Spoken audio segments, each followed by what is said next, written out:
آپ کو بتائیں کہ 2 دہائیوں کے بعد پاکستان میں سمندر میں تیل اور گیس کی تلاش کا عمل دوبارہ شروع کر دیا گیا ہے. تفصیلات کیا ہیں جانیں گے علیم ملک سے. بتائے گا علیم.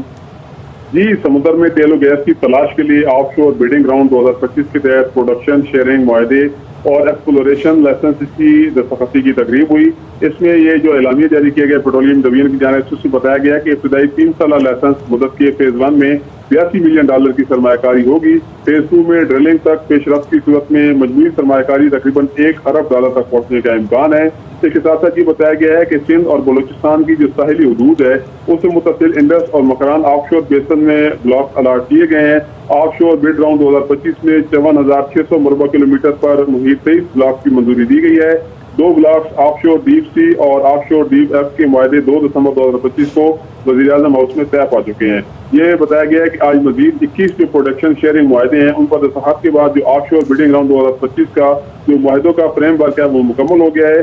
یہ کہا گیا ہے وزیر پیٹرولیم کی جانب سے کہ سمندر میں جو تیل و گیس کی تلاش کے معاہدوں میں دستخط کی حکومت کی جو توانائی پالیسی ہے اس میں ایک تاریخی سنگ میل ہیں. آف شور ایکسپلوریشن کی بحالی اور سرمایہ کاری کے فروغ اور درآمدی ایندھن پر انحصار کم کرنے کے لیے موجودہ حکومت برعزم ہے. ساتھ ساتھ علی پرویز نے یہ بھی کہا کہ یہ معاہدے پاکستان کی سمندری تیل و گیس کے امکانات پر سرمایہ کاروں کے اعتماد کا مظہر ہیں اور آف شور بڈ راؤنڈ کی کامیاب تکمیل جو ہے وہ شفاف اور سرمایہ کار دوست پالیسی کی عکاس ہے.